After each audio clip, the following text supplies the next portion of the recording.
Irreplaceable, written and narrated by Christina.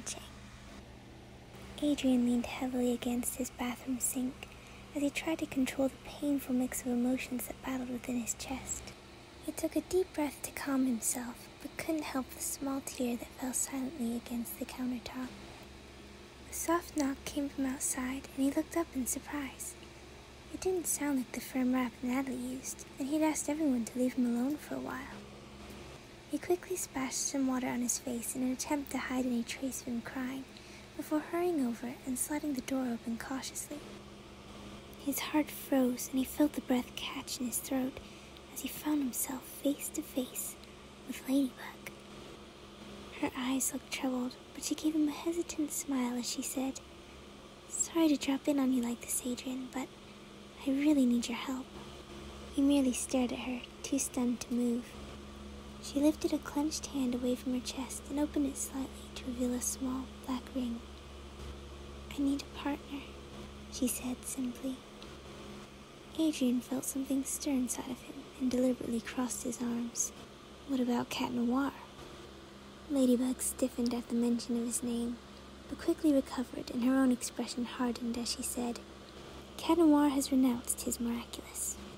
Adrien searched her face to see if it held a trace of sadness or remorse, but instead found it to be cold business as usual.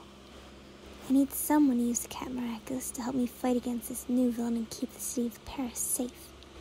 Her face softened as she added, "You saved my life over 25,000 times.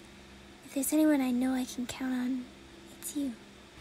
She smiled hopefully and extended the Miraculous out to him.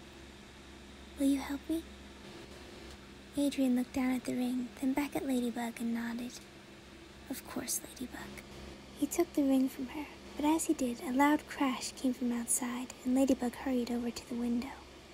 "I have to go, but your calming will explain everything to you. Come find me when you're ready." With that, she jumped out the window and disappeared into the night. Adrien hesitated and slipped the ring onto his finger, causing a small black kwami to burst out. "Adrien!" he exclaimed, before throwing himself against Adrien in a fierce hug. "Plag!" Adrien protested, but he couldn't keep from smiling, and they both knew he was just as happy to see him. After their quick embrace, Adrien's face grew suspicious as he added, "You put her up to this, didn't you, Plag?" Plag shook his head vigorously. "Course not, though I couldn't have planned it better myself," he added with a gleeful chuckle. Adrien rolled his eyes, then looked sadly away. "We already talked about this, Plag. I can't be Ladybug's partner anymore. She doesn't trust me, and everything I do only seems to make her mad. She trusted you to give you this Miraculous." Adrien shrugged. "Yeah, but that's because she doesn't know I'm Cat Noir. She thought she was giving it to Adrien." "Exactly," Plag exclaimed. "You're always saying you want Ladybug to get to know you as Adrien, so now's your chance." Adrien tilted his head doubtfully. "I don't know, Plag. It just wouldn't be the same." "Maybe it doesn't have to be. This could be your chance for a new start." Adrien stared thoughtfully at his ring, then turned his attention to the window. "One thing for sure is that Ladybug needs my help. Plag, claws out." Clad in a new suit to hide his identity from Ladybug, Adrien leapt across buildings as he followed the tracker on his stick toward the place Ladybug was waiting for him. He landed on a building just above her and watched as she paced back and forth, likely planning their best course of action. His eyes twinkled mischievously as he launched himself up into the air and landed dramatically behind her. She spun around to face him, arms flailing in surprise, and Adrien took a slight pleasure in seeing the normally unshakable Ladybug getting so flustered. He quickly hid his amusement and instead bowed courteously toward her. "Good evening, Ladybug. You can call me Catwalker."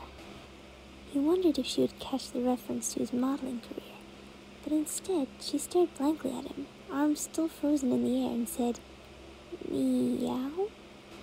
Catwalker blinked in confusion as Ladybug shook herself slightly and said, hello, Catwalker." The building trembled as the ground shook beneath them. Catwalker turned to her with a slight smile. "Shall we?" Ladybug nodded, and they headed off to face the giant supervillain. Catwalker fought with precision and skill, but inwardly he was struggling. On the one hand, there was nothing he loved more than fighting by his lady's side, but he couldn't shake a growing feeling of irritation towards Ladybug, and he was annoyed with himself for being annoyed. He was the one to renounce his Miraculous and put her in this position in the first place. Of course he would have to choose another person to use the Cat Miraculous to protect her in the city.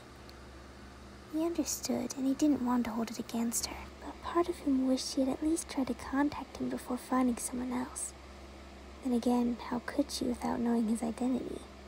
His thoughts were interrupted as the villain hurled a car in his direction, and he glanced up just in time to see Ladybug being swung by her yo-yo and thrown heavily against the side of the large glass tower. Without hesitating, Catwalker shot himself towards the tower. The giant cat had pinned her under its claw, trapping her against the building. Ladybug struggled against the enormous pressure, but it was clear she wouldn't be able to withstand it for long. With a final leap, Catwalker flew off of his stick and grabbed hold of her waist, pulling her aside just in time as the clawed hand smashed down into the place she had been. They fell to the ground, their momentum carrying them away from the giant cat, at least momentarily. Catwalker helped Ladybug to her feet. "Thank you, Catwalker. That was an incredible save. I don't know what I would have done without you." Catwalker nodded, but had difficulty hiding an expression of annoyance. It's not like it was the first time anyone had saved her. He'd done it himself 1,000 times as Cat Noir. Why was she making such a big deal about it now? But as he looked back at her, he noticed that she seemed rather shaken. Her breathing more unsteady, and her deep blue eyes were troubled. He felt his heart soften towards her, and he gave her a slight smile as they resumed their attack on the akumatized villain. They continued to fight, but it soon became clear that the cat's surface remained unaffected by their blows.